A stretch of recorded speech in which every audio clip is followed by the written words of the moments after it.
Hello বন্ধুরা, শুভ দুপুর। সবাই কেমন আছো? আশা করি সবাই ভালো আছো। তা বন্ধুরা, চলে এলাম একটা ছোট্ট একটা মিনি কিচেন রান্না নিয়ে। তো দেখো, আমাদের আজকে এঁচোড় রান্না হচ্ছে। কড়াই তেল দিয়ে পেঁয়াজ দিয়েছি, এবারে আদা রসুন দেবো। তো বন্ধুরা, এঁচোড়টা রান্না হয়ে দেখো কেমন। আমার শাশুড়ি রান্না করছে।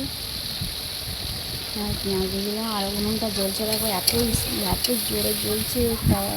আমার শাশুড়ি রান্নাটা আগে তাড়াতাড়ি ওই জ্বালানটা একটু টেনে নিল। আদা রসুন দিয়ে দিয়েছি, একটু নেড়ে নেবো। তারপর বন্ধুরা দেখো, জ্বালানটা ঠেলে দিচ্ছি, নুন দিয়ে দিলাম, এরপর একটু লঙ্কার গুঁড়ো দিয়ে দেবো। নুনটা দিয়ে একটু ভালো করে একটু নেড়ে নিচ্ছি। তারপর দিয়ে দিলাম লঙ্কার গুঁড়ো, ভালো করে নেড়ে নেবো। হলুদ দিয়ে দিলাম, 2 চামচের মতো হলুদ দিয়েছি। তারপরে এঁচোড় আর আলু দিয়ে দিলাম। আগে ভাবানো ছিল, এঁচোড় আর আলুটা ভাবিয়ে নিয়েছিলাম। তারপরে একটু পড়ে গেল, সেটাকে তুলে দিচ্ছি। ধুয়ে নিয়ে ভালো করে মাখতে হবে। বন্ধুরা, এঁচোড় খেতে খুব ভালো লাগে, মাংসের মতো লাগে। আর এই যে ভাত হয়ে গেছে, আর এই যে এখানটা হচ্ছে কই মাছ আর লাটা মাছ কেটে রেখে দিয়েছি, ওটা ঝাল হবে। জল দিয়ে দিলাম, ভালো করে নেড়ে চেড়ে একটু ভালো করে জল দিয়ে দিচ্ছি।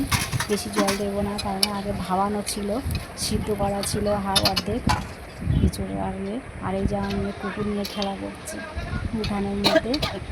অল্প করে একটু জল দিয়ে একটু নেড়ে একটু রেখে দেবো। তারপর চিংড়ি মাছগুলো ওর মধ্যে দিয়ে দিচ্ছি, আর আমার এই মেয়ের জন্য রেখে দিচ্ছি আলাদা করে বাড়িতে তুলে, কারণ ও ঝাল খায় না ওকে।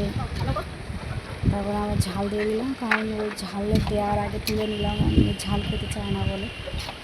আর এই যে আমি লঙ্কা গুঁড়ো দিয়ে হয়ে গেছে, একটু নেড়ে নিয়েছি, ফুটিয়েছি জল দিয়ে, তারপরে নামিয়ে নিলাম। এরপরে গরম মশলা দিয়ে দেবো, দিয়ে একটু জল দিয়ে দিলাম, একটু গরম মশলা দিয়ে দেবো। এই